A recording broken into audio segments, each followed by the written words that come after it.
Thanks for waiting, Donhung. The team tasked with conquering Aquila has finally assembled.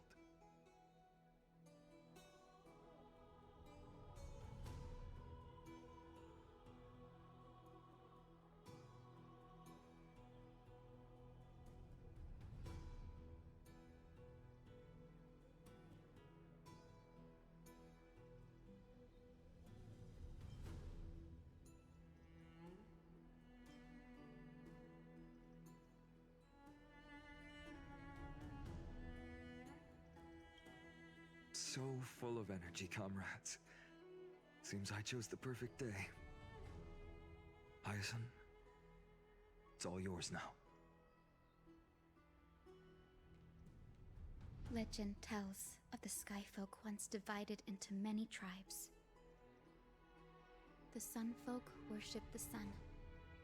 The Rainfolk were devoted to storms. And the Winterfolk waited for signs in the snow. Our ancestors lived under Aquila's light. Yet they were blinded to all but one color. They forgot that the light that illuminates the world is made of countless different colors. That's why the rainbow is my favorite.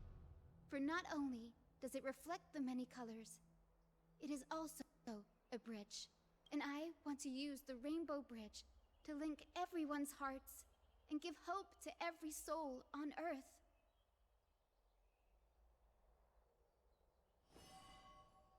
Ancestors, with the rainbow as your guide, lead me back to the home of the Skyfolk, a land we have not seen for 1,000 years.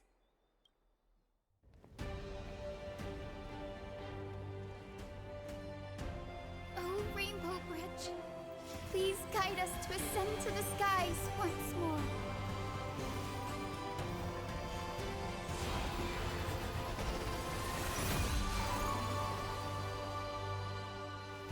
Friends, let us soar together.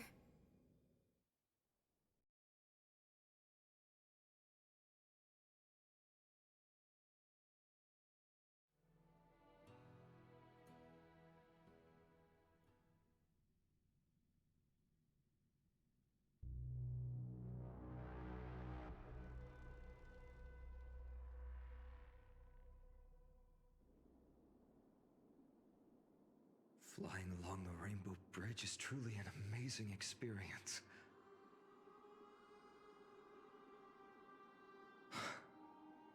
The Eye of Twilight. It's the legendary sky fortress of Aquila. I never imagined that one day I'd be able to step foot on it.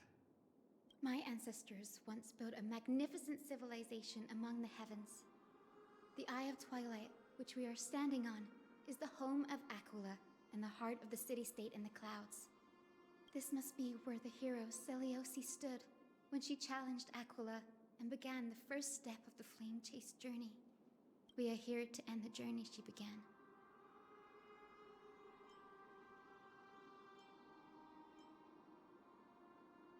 Yes, what we must do will not change, no matter how much of the legends are true. According to historical records, the civilization that worshipped Aquila once mastered advanced technology, which made their strategically located Sky Castrum the only force that could face Castrum Kremnos head-on in the Chrysos War. But they were divided within. The frequent wars started by the Chrysos heirs drained their power, especially after the prophecy descended. In the end, they had to hide among the clouds, far from the conflicts raging below. Apparently, the division was between the two most important sky tribes, the Sunfolk and the Rainfolk. And Zelda OoT's frustration towards the endless strife among her people made her turn her spear towards the Titan above.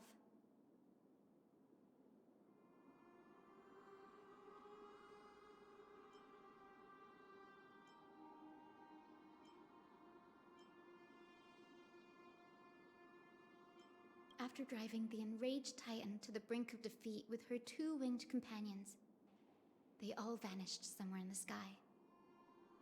Her achievements were unparalleled, even if later legends exaggerated the details. Yet she still could not end Aquila, nor bring back the core flame of sky. Some say she sealed the wrath of the god within herself, trapping them deep within the Eye of Twilight to support the heavens of Amphopreus forever. In other words, she became one with the Titan. I would have considered it a fairy tale, but after seeing what happened with Professor Anaxa, not anymore. Has that Titan and that fused hero been looking down on the world from here for 1,000 years?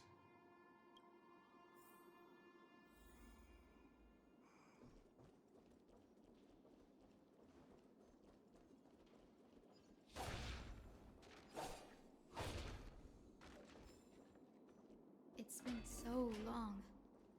Maybe the Eye of Twilight has already turned into ruins.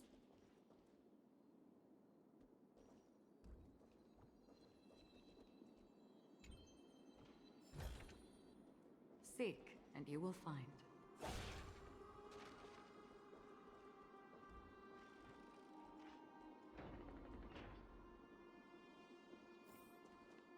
Something's not right.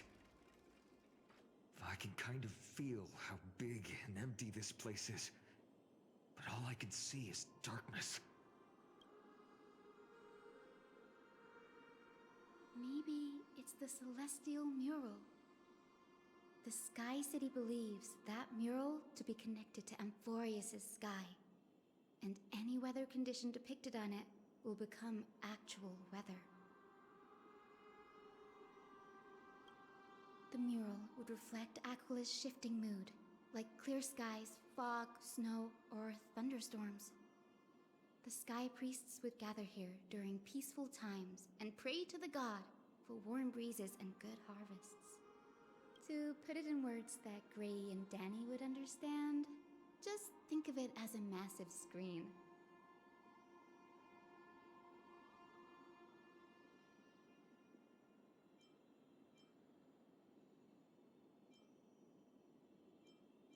In any case, exploring in the dark is never a good option.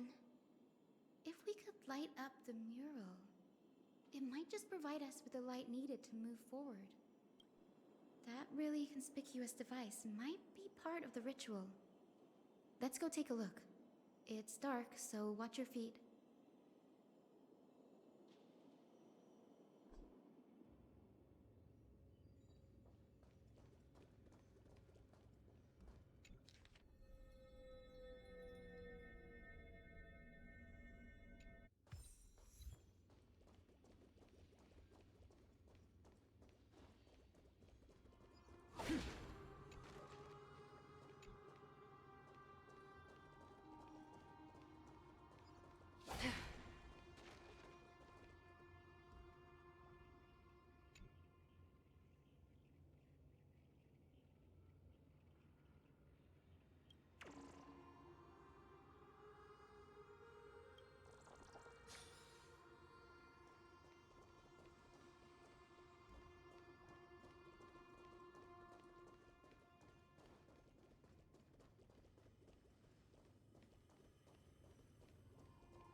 Don't forget to let your friends in on the action.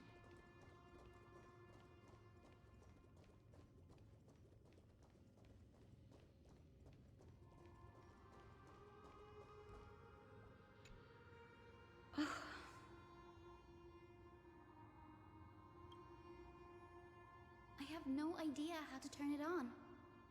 If only we had help from the wisdom of those who came before us. That's it! I almost forgot. Gray, Memmy, can I borrow your powers?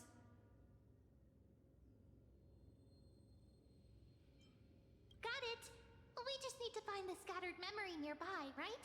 That's simple. Give me a little time. Feel the flow of time. Over there. And over there. Done! There haven't been many people for a while, so the traces of time are super obvious. I knew you could do it, Memmy. You are a huge help.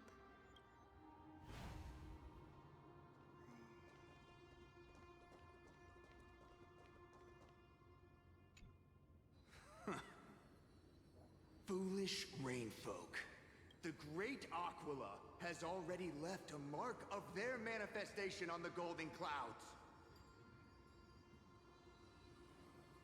The gods' choice is clear. Only we, the Sunborn, are the true heirs of the sky. This war is destined to end in the victory of the Sunfolk. May the Eye of Twilight never close. May eternal daylight embrace the land! Left a mark among the golden clouds. Is this referring to the celestial mural? But we can't see anything right now.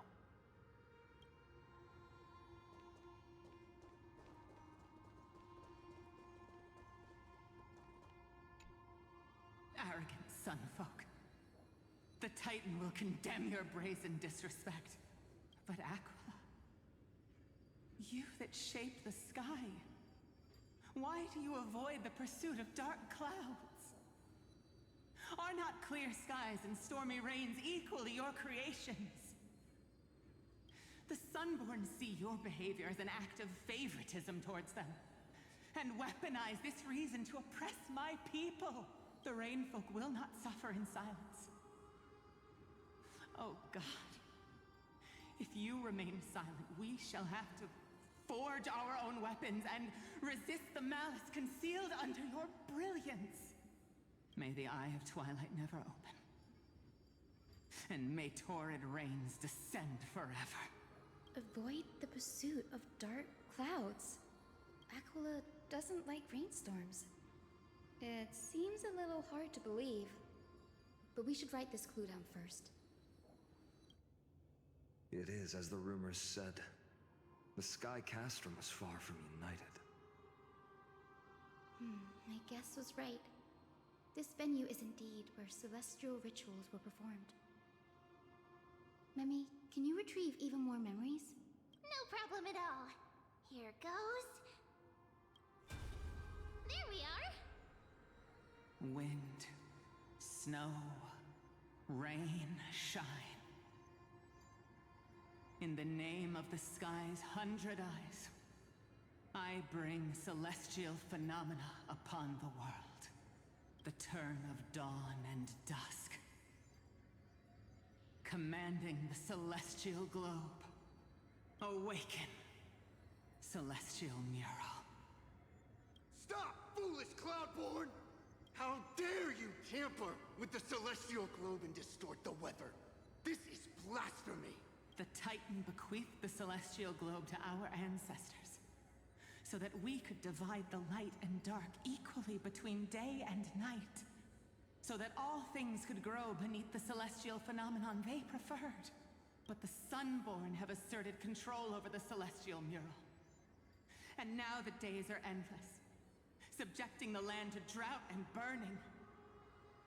And you have the gall to accuse the Rainfolk, who you've oppressed. The land?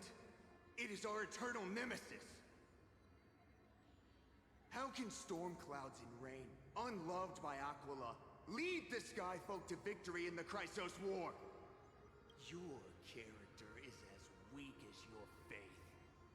Go seek out a corner untouched by the sun and weep solitary tears in the shadows. Huh. That's all you lot know how to do anyway. Cry in silence. Then let us show you what we are really made of. You? What are you? What are you trying to do? Fanatics whose minds have been muddled by the heat. By Aquila above, meet your demise!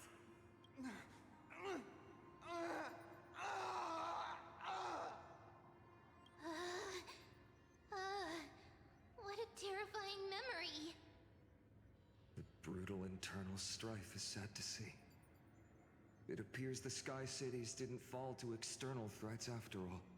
The proud Sun folk saw themselves as divinely chosen, exacting long-standing oppression on other tribes. And the Rain folk suffering beneath them began resenting the divine and plotted their retaliation.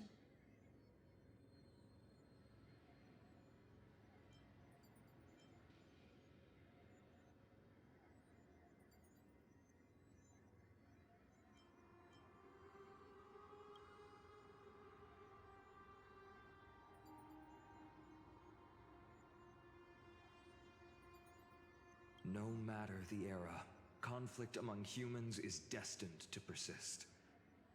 Having witnessed the actions of Kindness and the Cleaners, it isn't so hard to understand this piece of history.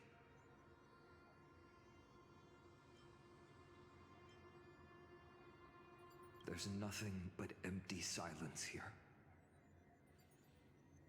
I fear there were no winners. The hero Zeliosi.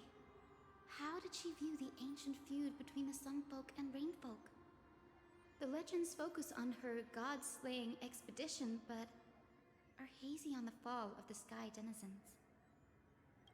Perhaps I can piece together the true face of history here. One step at a time. Do you remember the verse that Rain folk sang, Hyacine? Perhaps that's the key to unlocking the Celestial Mural. Yes, I already memorized it. Now, shall we try to wake it up?